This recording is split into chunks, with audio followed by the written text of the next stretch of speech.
friends, myself Dr. Chandrakanta, consultant obstetric gynae Gurgaon. जनवरी का जो महीना होता है वह कैंसर अवेयरनेस मंथ होता है, स्पेशली सर्विकल कैंसर।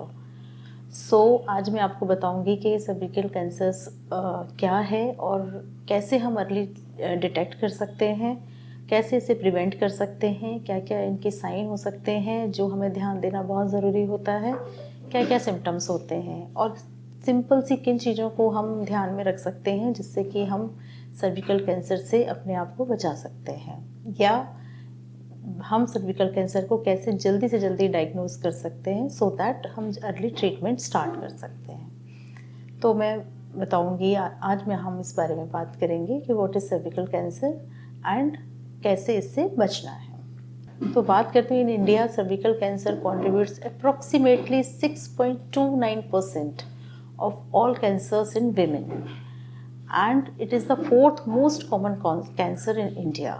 अब बात ये करते हैं कि क्यों सर्विकल कैंसर इंडिया में इतना ज़्यादा है। तो इसके कुछ रीजंस होते हैं, जैसे जल्दी शादी हो जाना, अर्ली स्टेज में फर्स्ट इंटरकोर्स हो जाना, हाई पेरिटी बहुत ज़्यादा बच्चे होना जो इंक्रीज़ कर देते हैं HPV इन्फेक्शन को अमंग इंडियन विमेंस।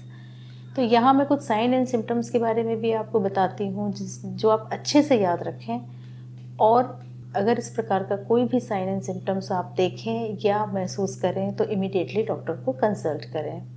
जैसे vaginal bleeding after sexual intercourse, जिसे हम पोस्ट कॉइटल ब्लीडिंग कहते हैं, वजाइनल ब्लीडिंग आफ्टर मीनोपॉज, एक बार किसी फीमेल का महीना ख़त्म हो गया उसके बाद अगर उसने ब्लीड करना स्टार्ट किया वो ब्लीडिंग, या इंटरमेंस्ट्रुअल ब्लीडिंग जो ब्लीडिंग पीरियड्स के बीच में होती है। यूजुअली ये ब्लीडिंग थोड़े ज़्यादा लंबे समय तक चलती है और अमाउंट में भी ज़्यादा होती है।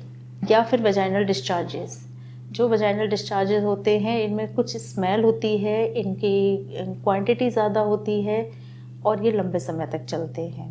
साथ ही पेल्विक पेन या ऐसा पेन जब सेक्सुअल इंटरकोर्स के दौरान होता है। तो ये सारे कुछ साइंस होते हैं, सिम्टम्स होते हैं जिन्हें हम अपने ध्यान में रखें, और ऐसे कोई भी सिम्टम्स अगर होते हैं तो डॉक्टर से ज़रूर कंसल्ट करें। अब हम इसे कैसे रोक सकते हैं या कैसे हम अर्ली स्टेज में पता लगा सकते हैं कि क्या इन्फेक्शन है, कभी सर्विकल कैंसर की शुरुआत तो नहीं है। तो एक बहुत सिंपल टेस्ट है जिसे हम पैप्स स्मीयर टेस्ट कहते हैं। यह एक स्क्रीनिंग टेस्ट होता है जिसमें बहुत अर्ली स्टेज में हम सर्विकल कैंसर का पता लगा सकते हैं। इस टेस्ट में हम सर्विकल सेल्स में होने वाली चेंजेस या एब्नॉर्मल सेल फॉर्मेशन को अर्ली डिटेक्ट कर सकते हैं। ये टेस्ट बिल्कुल भी पेनफुल नहीं होता, ऑल्दो थोड़ा सा डिस्कम्फर्ट फीमेल को हो सकता है। इस टेस्ट में एक सॉफ्ट ब्रश होता है जिसकी सहायता से हम सर्वाइकल सेल्स को कलेक्ट कर लेते हैं और उसको लैब में टेस्ट के लिए भेज देते हैं।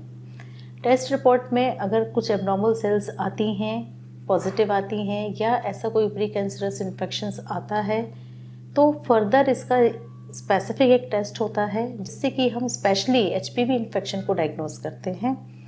और हमेशा ज़रूरी नहीं है कि अगर एब्नॉर्मल सेल्स आई हैं या ऐसा कोई इन्फेक्शन है तो वो सर्विकल कैंसर ही होगा। ये एक दूसरा इन्फेक्शंस भी हो सकता है जिसको ट्रीटमेंट लेने से, और साथ के साथ बहुत ज़रूरी है कि आप अपने डॉक्टर के रेगुलर फॉलोअप में रहें ताकि वो टाइम टू टाइम आपका पैप्स स्मीयर से टेस्ट रिपीट कराए और इन्फेक्शन को जल्दी डिटेक्ट कर सकें। साथ ही आजकल सर्वाइकल वैक्सीन अवेलेबल है जो कैंसर के प्रिवेंशन में बहुत मदद करती है।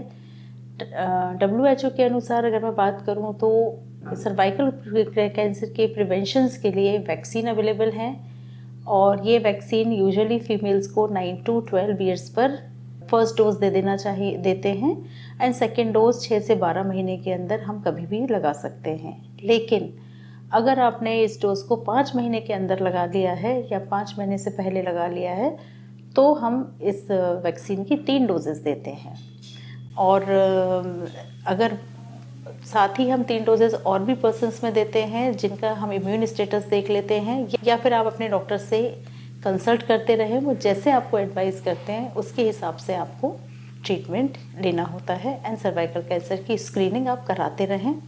सिंपल पैप्स स्मीयर को हम एवरी ईयर रिपीट करा सकते हैं पेप्सिस्मियर टेस्ट यूजुअली हम 27 साल के बाद कभी भी कर सकते हैं, जैसा मैंने बताया सर्वाइकल वैक्सीन के बारे में, ताकि सर्वाइकल कैंसर से बच सकें। अगर आपकी कोई क्वेरी होती है या आप हमसे कंसल्ट करना चाहते हैं तो प्लीज़ इस नंबर पर कॉन्टैक्ट करें।